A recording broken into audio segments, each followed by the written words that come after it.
Radhe Krishna. அஷ்டமித்ரன் channel நேயர்கள் அனைவருக்கும் இனிய அன்பு வணக்கங்கள். இன்றைக்கு நாம் பார்க்கக்கூடிய நட்சத்திரம் என்ன அப்படின்னு கேட்டால் புனர்வசு நட்சத்திரம், அதாவது புனர்பூச நட்சத்திரம் அப்படின்னு சொல்லுவாங்க.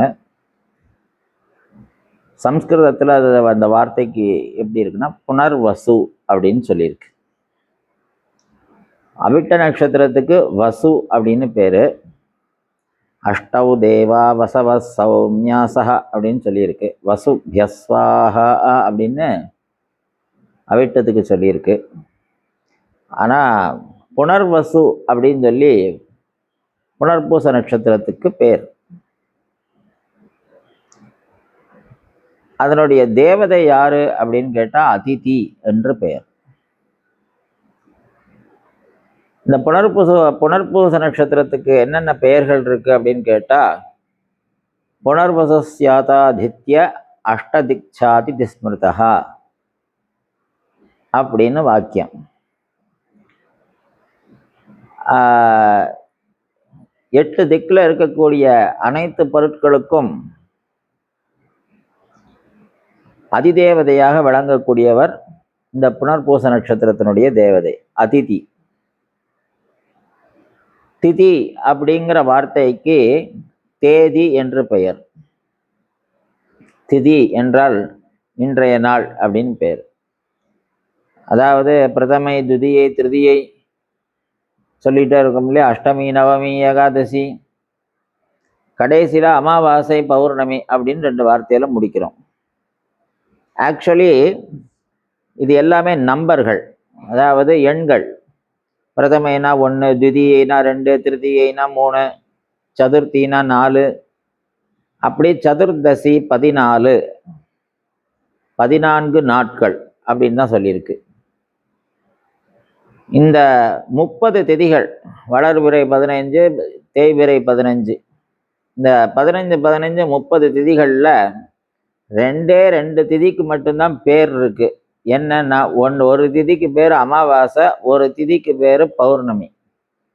மற்ற எந்த திதிக்கும் பேரே கிடையாது. திதி என்றால் தேதி என்று அர்த்தம். இந்த 15 30 நாட்கள் கொண்டது ஒரு மாதம்.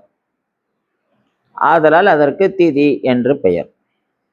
சரி, திதி என்றால் தினம் என்று எடுத்துட்டோம், ஒரு நாள் அப்படின்னு.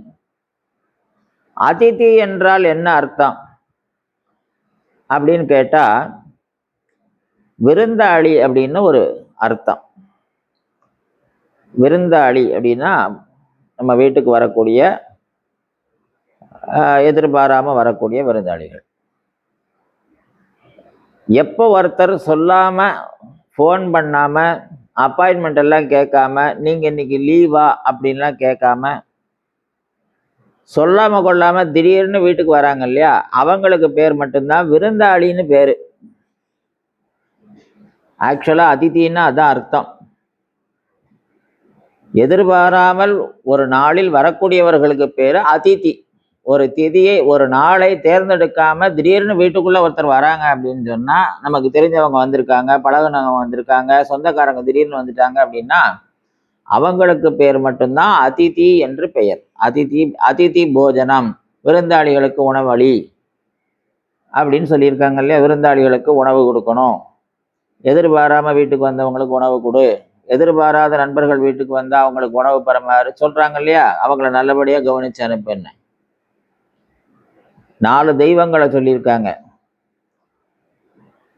அதுல மாத்ரு தேவோபவ, தாயாரை தெய்வமாக கும்பிடு. பித்ரு தேவோபவ, தகப்பனாரை தெய்வமாக கும்பிடு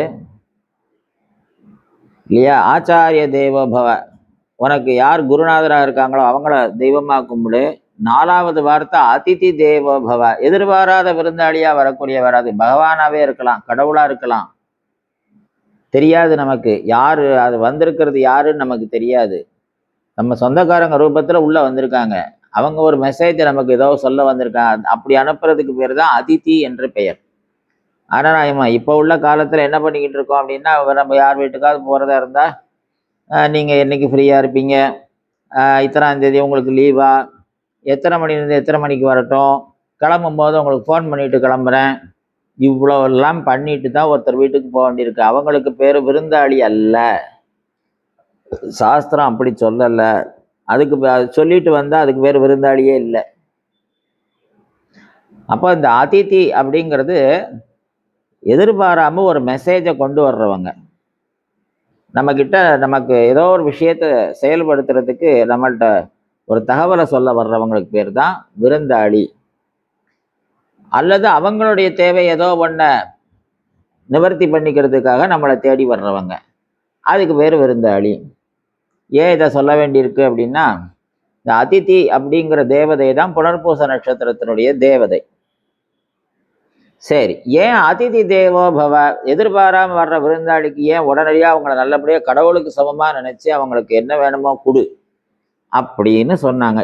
ஏன் சொன்னாங்க அப்படின்னா, ராஜசூய யாகம் அப்படின்னு ஒன்று யுதிஷ்டிர மகாராஜா பண்றார்.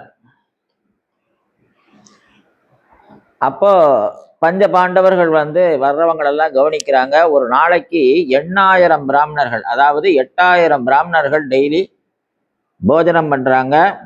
அந்த கிராமத்து மக்கள் அத்தனை பேரும் போஜனம் பண்ணுறாங்க. சுற்றி இருக்கக்கூடிய எத்தனையோ சிற்றரசர்கள்லாம் வந்திருக்காங்க, அவங்கெல்லாம் சாப்பிட்றாங்க. அப்போனா எத்தனை லட்சம் பேர் சாப்பிட்ருப்பாங்க பார்க்கணும். அத்தனை பேருக்கு உணவு சமைக்கணும். அப்போது ரொம்ப கடினமான வேலை. ஏன்னா வந்தவங்களை கவனிக்கிறது தான் ரொம்ப முக்கியம். அப்போது என்ன ஆறுது அப்படின்னா, சமையல் வேலையில் கெட்டிக்காரன் யாருன்னா பீமன். அப்போ நான் சமையல் பொறுப்பை பார்த்துக்கிறேன் அப்படின்னு சொல்லிட்டு அவன் தான் சமையல் பண்ணுறான். கடுமையாக சமையல் பண்ணுறான். அவன் அண்டாவை எடுத்தா அவன் கைக்கு அண்டா எப்படி வரும்?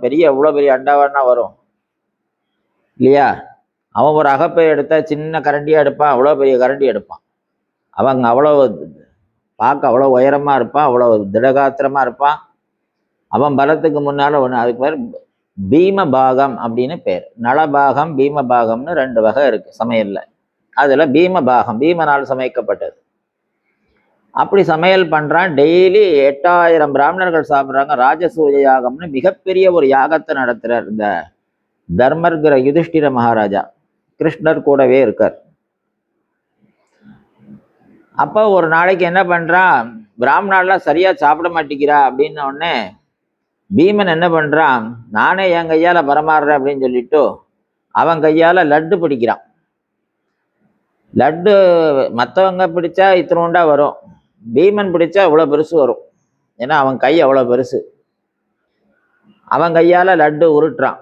உருட்டி ஆயிரக்கணக்கான பேருக்கு லட்டு அப்படி நேரத்தை ரெடி பண்ணுறான். ரெடி பண்ணிவிட்டு அவன் வாளியை தூக்கிட்டு 5 பேர் சேர்ந்து அண்டாவை தூக்கிட்டு வராங்க. பீமன் ஒருத்தன் பரமாறுறான். எப்படி பரமாறுறான் அப்படின்னா, இடது கையில் கதையை வச்சிருக்கான், வலது கையில் அப்படி சாம்பார் எடுத்து ஊத்துறான், ஒரு லட்டு எடுத்து இப்படி வைக்கிறான். அப்போ அவங்க கையால் பரமாறுனா இலை காணுமா? காணாது. ஆனால் பிராமணாலாம் பீமனுடைய உருவத்தை பார்த்தே பயப்படுறா சாப்பிட்றவங்கெல்லாம்.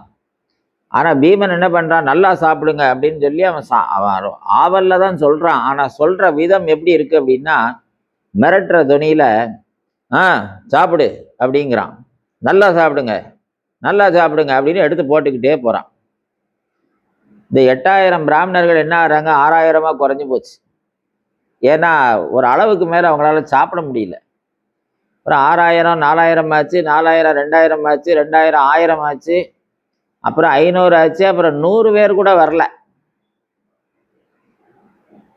தர்மராஜருக்கு ஒன்றுமே புரியல, யுதிஷ்டிர மகாராஜாவுக்கு ஒன்றுமே புரியல. என்னடா இது, இவ்வளோ எதுக்காக பிராமணா இப்படி வரமாட்டேங்கிறா, சாப்பிடவே வரமாட்டேங்கிறாங்க, என்ன காரணம்னு தெரியல, டெய்லி ஆயிரக்கணக்கில் இப்படி குறைஞ்சிக்கிட்டே போகுதுன்னு யோஜனை பண்ணிட்டு கிருஷ்ண பரமாத்மாட்ட அதை கேட்குறார். கிருஷ்ணா, என்ன பிரச்சனை, ஏன் யாரும் சாப்பிட வரல அப்படின்னு. அதெல்லாம் ஒன்றும் பிரச்சனை இல்லை, இந்த பீமனை கொஞ்சம் கூப்பிடு அப்படின்னார். வந்த உடனே நம்ம எல்லா ரிஷிகளையும் இன்விடேஷன்லாம் கொடுத்து யாகத்துக்கு வர சொல்லிட்டோம். ஒரே ஒரு ரிஷி மட்டும் பாக்கி, ஒரு முனிவர் மட்டும் பாக்கி. அவர் நம்ம வனத்தில் இருக்கார், அதாவது காட்டுக்குள்ளே இருக்கார், இன்ன இடத்துல இருக்கார்.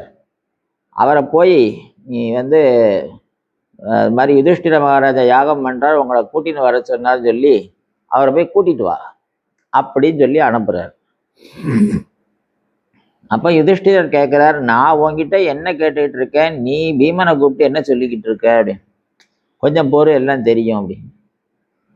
அப்போ அந்த பீமன் வந்து காட்டுக்குள்ளே தேடிட்டே போகிறான். பகல் பூரா ஆயிடுத்து, ராத்திரி ஆச்சு, தேடிக்கிட்டே இருக்கான் அந்த அப்படி ஒரு முனிவர் எங்கேயாவது இருக்காரா அப்படின்னு. திடீர்னு ஒரு இடத்த பார்த்தா பயங்கர வெளிச்சமாக இருக்கு. இரவு நேரத்தில் நமக்கு இப்போ இது ஃபோக்கஸ் லைட்லாம் வச்சா எவ்வளோ வெளிச்சம் இருக்கும், அந்த மாதிரி பயங்கர வெளிச்சமாக இருக்குது அந்த இடம். ரொம்ப அதிசயமாக இருக்கே அப்படின்னு சொல்லிட்டு அந்த வெளிச்சத்தை நோக்கி போகிறான்.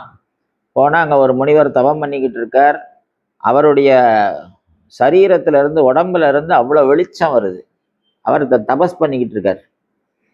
சரி, அவருடைய தபஸ் கலையட்டும், நம்ம மெதுவாக அவர்கிட்ட பேசுவான்ட்டு. ஏன்னா பொதுவாக முனிவர்கள் தவம் பண்ணும்போது இடைஞ்சல் பண்ணக்கூடாது அப்படின்னு அவராக முழிக்கிட்டோன்னு பக்கத்தில் பேசாமல் உட்காந்துட்டான். ஒரு 2 நாள் கழித்து அவர் மெதுவாக கண்ணை முழிச்சு பார்த்தார். பார்த்த உடனே வந்திருக்கிறது பீமன் தெரிஞ்சு போச்சு அவருக்கு. வந்தியா பீமா, எப்படி இருக்கன்னு கேட்டார். பீமன் மயங்கி விழுந்துட்டான். கொஞ்ச நேரம் ஆச்சு, தண்ணியெல்லாம் தெளித்து எழுப்பி விட்டார். என்னப்பா அவங்க அண்ணாலாம் சௌக்கியமா அப்படின்னு கேட்டார். திருப்பி மயங்கி விழுந்துட்டான். என்னடா இது அப்படின்னு திருப்பியும் தண்ணியெல்லாம் தெளித்து விட்டார். தெளித்து விட்டுட்டு, என்னப்பா யாகங்கள்லாம் நல்லபடியாக நடக்கிறதா அப்படிங்கிறார். திருப்பி மயங்கி விழுந்துட்டான். இப்படி ஒரு 5-6 தடவை மயங்கி, அவர் எப்பெல்லாம் பேசுகிறாரோ அப்பெல்லாம் மயங்கி விடுறான். பசியினாலேயோ பட்டினினாலேயோ விடலை. பீமன் அதுக்கப்புறம் நான் வந்து பேசுகிறடே அப்படின்னு சொல்லி அவன் பேச ஆரம்பிக்கிறான். முனிவரே, உங்களுடைய உடல்ல இருக்கக்கூடிய ஒவ்வொரு ரோமமும், ஒரு முடியிலிருந்து கூட அவ்வளோ வெளிச்சம், இந்த காடே வெளிச்சமாகிற அளவுக்கு அவ்வளோ வெளிச்சம் உங்கள் சரீரத்திலிருந்து வருது. இவ்வளவு தெய்வீக சக்தியை நீங்கள் வச்சிருக்கீங்க. அப்படியாப்பட்ட உங்கள் வாயிலிருந்து மிகப்பெரிய துர்நாற்றம் வருது. அந்த துர்நாற்றத்தை தாங்க முடியாமல் நான் மயங்கி மயங்கி விழுந்துக்கிட்டே இருக்கேன். ஏன் இந்த மாதிரி ஒரு நிலைமை உங்களுக்குன்னு அவன் கேட்குறான். அப்போ அவர் சொல்றார், நான் முன் ஜென்மால வந்து மிகப்பெரிய தனிகன், அதாவது பெரிய கோட்டீஸ்வரனா இருந்தேன். தனிகன் அப்படின்னா கோட்டீஸ்வரர். அப்போ யார் என்ன கேட்டாலும் வந்தவங்க எல்லாருக்கும் படிப்புக்கு செலவுக்கு வேணுமா கொடுத்துருவேன், கல்யாணத்துக்கு வேணுமா செலவு கொடுத்துருவேன், கருமாதிக்கு வேணுமா கொடுத்துருவேன். என்ன கேட்டாலும், எனக்கு கஷ்டம், ஏதாவது நிலம் கொடுங்க அப்படின்னா கொடுத்துருவேன், வயல் கேட்டால் கொடுப்பேன், பசுமாடு கேட்டால் கொடுப்பேன், என்ன கேட்டாலும் அவங்களுக்கு கொடுத்துக்கிட்டே இருப்பேன். அதனால என்னுடைய சரீரம் முழுக்க எல்லா விதமான புண்ணியமும் பண்ணியிருக்கு. நான் என்ன கேட்டாலும், யாரு கேட்டாலும் கொடுத்துருவேன். ஆனால் ஒரு தப்பு மட்டும் பண்ணினேன். என்ன அப்படின்னா, கல்யாணத்துக்கு பொண்ணுக்கு வந்து இப்படி கல்யாணம் வச்சுருக்கேன், உதவி பண்ணுங்கோ, சீர்வரிசையெல்லாம் வாங்கணும், நீங்கள் தான் பார்த்து கல்யாணத்தை நடத்தி வைக்கணும் அப்படின்னு சொல்லி கேட்பாங்க. நான் என்ன பண்ணுவேன், அவங்களுக்கு சீர்வரிசை எல்லாம் கொடுப்பேன். கொடுத்துட்டு,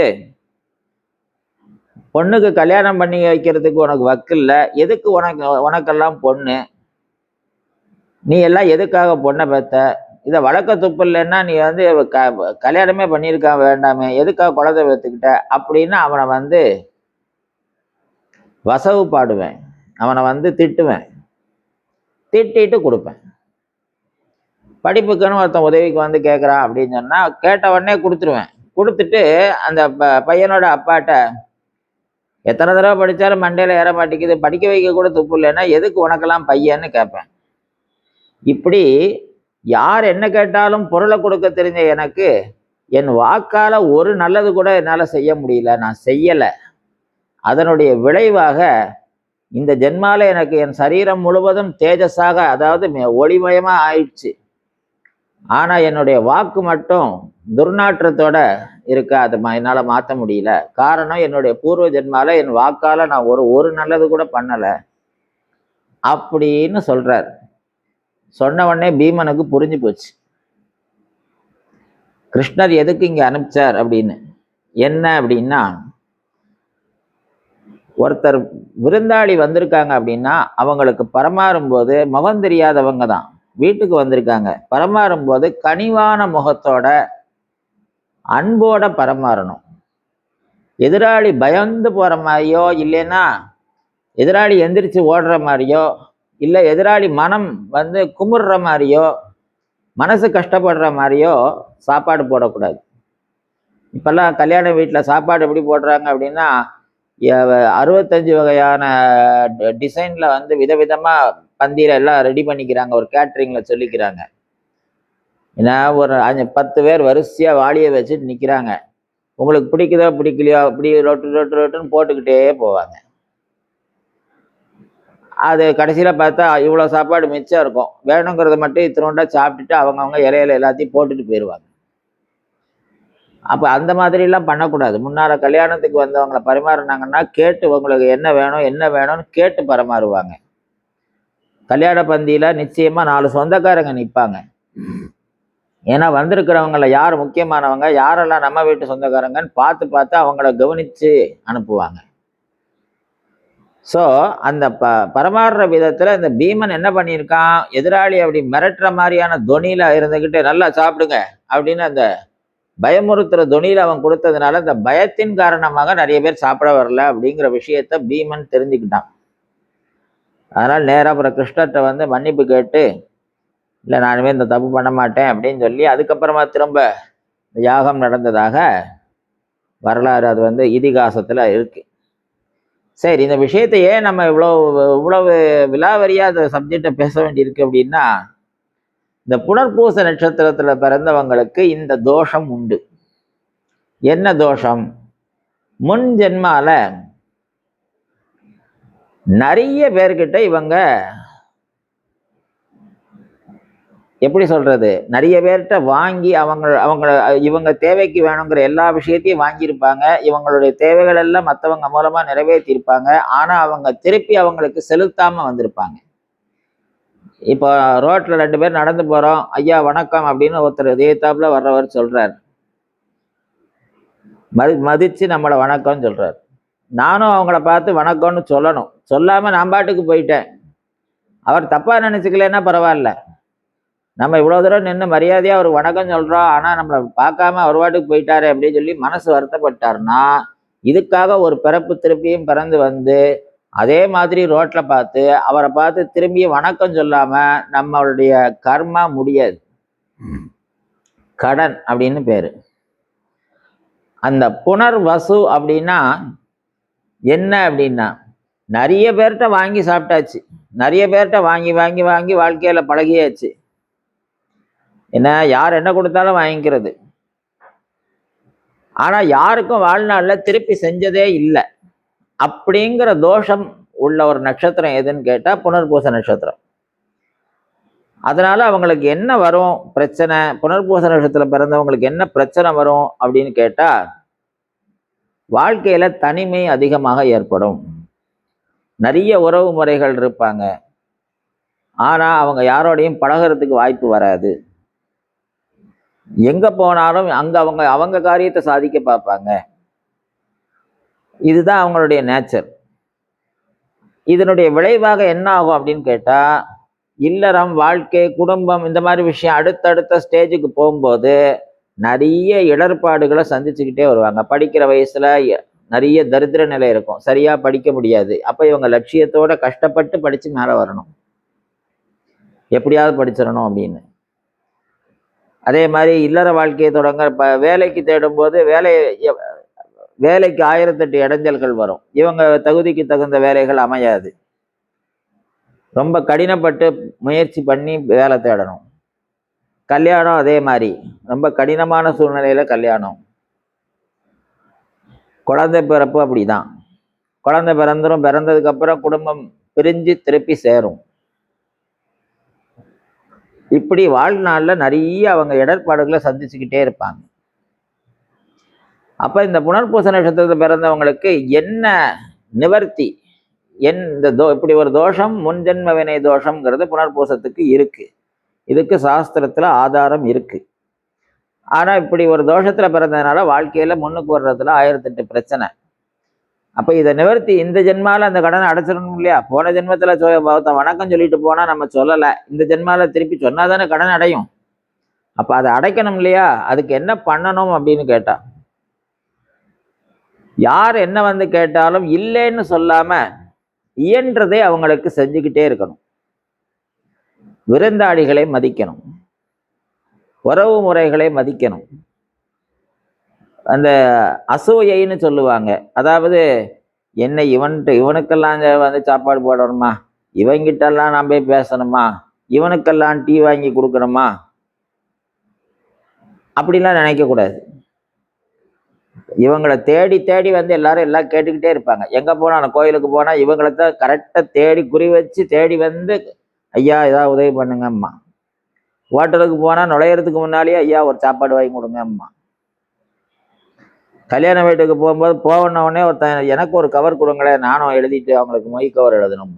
எங்க போனாலும் நம்ம கிட்ட யாராவது ஒருத்தர் கேட்டுக்கிட்டே இருப்பாங்க. அதை நம்மளால இயன்றதை கொடுத்துக்கிட்டே இருக்கணும். அப்படி செஞ்சுக்கிட்டே இந்த ஜென்மால பண்ணிக்கிட்டே வந்தாங்க அப்படின்னா 32 வயசு முடியறதுக்குள்ள இவங்களுடைய நிலைமைகள் தலைகளை மாறிடும். வாழ்நாள்ல நினைச்சு பார்க்க முடியாத உயரத்துக்கு போயிடுவாங்க. ராமர் புனர்பூச நட்சத்திரத்துல தான் பிறந்தார். ராமர் ஏன் பிறந்தார் முதல்ல? அதுக்கு பெரிய புராணம்லாம் இருக்கு, அது தேவையில்லை. தசரத மகாராஜா புத்திர பிராப்தி வேணும்னு ஆயிரக்கணக்கான வருஷமா தவம் இருக்கார். ரொம்ப நாளா வருத்தப்பட்டுக்கிட்டு இருக்கார். அவர் வந்து வேட்டையாட போகும்போது யானை தண்ணி குடிக்கிற மாதிரி ஒரு சத்தம் கேட்டது. யானை தான் இருக்கோன்னு நினைச்சிட்டு அம்பை விட்டார். அங்க பார்த்தா ஒரு கலையத்துல ஒரு குடத்துல தண்ணி பிடிச்சிக்கிட்டு இருக்கான் சிரவணன்கிற ஒரு பையன். அந்த தண்ணி எடுக்கிற சத்தம் அப்படி யானை தண்ணி குடிக்கிற மாதிரி சத்தம் கேட்டிருக்கு. அது தெரியாம இவர் அம்பை போட்டுடுறார். அந்த பையன் மேல அம்பை விழுந்துடுறது. அவன் இறக்கும் தருவாயில என்னுடைய கண்ணு தெரியாத தாயார் தகப்பனார நான் தான் பார்த்துக்கிட்டு இருக்கேன், தயவு செஞ்சு நீ அங்கே கொண்டு போய் விட்டுருங்க அப்படிங்கிறான். கொண்டு போய் விடுறாங்க. அந்த அப்பா அம்மா 2 பேரும் ரொம்ப மன வருத்தப்பட்டு சொல்றாங்க, எப்படி கதி இல்லாம நாங்க இருக்கோம், எங்க பையனை வந்து எங்க பையன் தான் எங்களை காப்பாத்திக்கிட்டு இருக்கான், அவனையும் இழந்துட்டோம், நாங்களும் இப்போ போற காலம், இப்படி எப்படி புத்திர துக்கத்தை அனுபவிச்சுட்டு நாங்க இறந்து போறோமோ இதை மாதிரி ஒரு புத்திர துக்கம் உனக்கு கட்டாயமாக வரும், அந்த புத்திர சோகத்தால் நீ வந்து மாண்டு போவாய் அப்படின்னு சொல்லி சாபம் கொடுக்குறா. தசரதன் உடனே நாட்டுக்கு வந்து விழா கொண்டாடுறான்.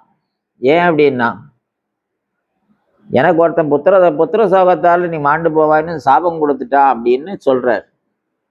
சாபம் கொடுத்தான்னா அது கஷ்டம் இல்லையா? சாபம் கொடுத்துருக்கான் அப்படின்னா என்ன அர்த்தம்? கட்டாயமா எனக்கு பிள்ளை பிறக்கும்னு தானே அர்த்தம். பிறந்தா தானே நான் அப்படி நடக்கும்.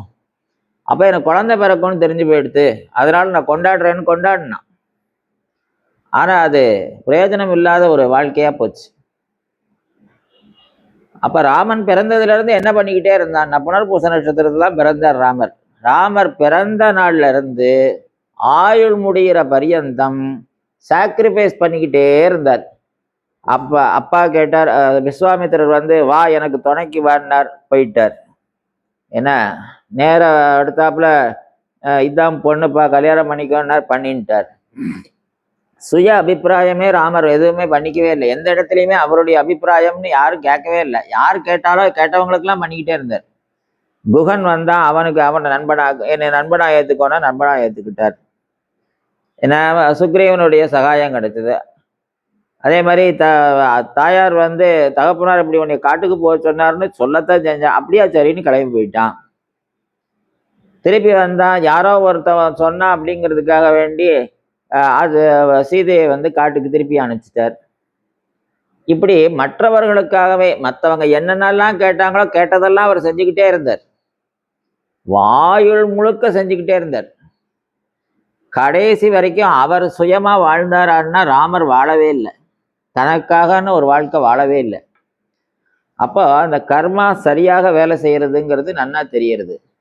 புனர்வசு அப்போ புனர்வசு பூர்வ ஜென்மாவில் நாம் வாங்கினதை திரும்பவும் அடைக்கிறதுக்காக பிறந்தவங்க தான் இந்த புனர்வசு நட்சத்திரத்தில் பிறந்தவங்க. அப்போது இந்த நட்சத்திரத்தில் பிறந்தவங்க என்ன செய்யணும் அப்படின்னு சொல்லிட்டேன். அதிதி உபச்சாரம், விருந்தாளிகளே உபச்சாரம் பண்ணுறது, விருந்தாளிகளே நல்லபடியாக கவனிக்கிறது, உறவினர்களை நல்லபடியாக கவனிக்கிறது, நிறைய அன்னதானங்கள் பண்ணுறது, ஆலயங்களுக்கு திருப்பணி பண்ணுறது, என்ன சின்ன உதவியாக இருந்தாலும் யார் என்ன கேட்டாலும் செஞ்சு கொடுக்கறது அப்படின்னு இதை வாழ்க்கையில் ஒரு வைராக்கியமாக இதை ஒரு விஷயமாவே எடுத்துட்டு செஞ்சாங்க அப்படின்னா இவங்களும் சௌக்கியமாக இருப்பாங்க, இவங்களை சார்ந்தவங்களும் சௌக்கியமாக இருப்பாங்க, இவங்க நினைச்சு பார்த்ததை விட நல்ல உயரமான நல்ல நிலைமைக்கு போயிடுவாங்க. அதில் சந்தேகமே இல்லை. அப்போது இவங்க வாழ்நாளில் செய்ய வேண்டிய ஒரே பரிகாரம் அப்படின்னா என்னன்னா அதிதி உபச்சாரம். அதிதி உபச்சாரம்னா விருந்தோம்பல். அதை வாழ்நாள் முழுக்க இவங்க செய்கிறது மட்டும்தான் இவங்களுக்கு தீர்வு. அதனால் வாழ்க்கையில் எல்லா விதமான சௌக்கியத்தையும் அவங்க அடைவாங்க. அப்படிங்கிற இந்த விஷயத்தை நம்ம சொல்லணுங்கிறதுக்காக இந்த பதிவை நாங்கள் உங்களுக்கு கொடுத்துருக்கோம். புனர்வசு நட்சத்திரத்தினுடைய ஸ்பெஷல் இதுதான். அதனால் அந்த ராமபிரானை பிரார்த்தனை பண்ணி அவருடைய ராமாயணத்தில் ஏதோ ஒரு 4 வார்த்தையாக தெரிஞ்சுக்கணும். நான் அந்த கதைகளில் ராமர் செஞ்ச சில முக்கியமான செயல்கள்லாம் என்னங்கிறதையாவது வாழ்நாள் தெரிஞ்சுக்கணும். அப்படி அவங்க தெரிஞ்சுக்கிட்டு அது தகுந்த மாதிரி தங்களுடைய வாழ்க்கைகளையும் மாற்றிக்கிட்டு ஏன்னா 4 பேருக்கு தான தர்மங்களை நல்லபடியாக பண்ணிக்கிட்டு வந்தாங்க அப்படின்னா வாழ்க்கை சுபிக்ஷமாக இருக்கும் அப்படின்னு சொல்லி பிரார்த்தனை பண்ணி கேட்டுக்கிறேன். ராதே கிருஷ்ணா, ராதே கிருஷ்ணா.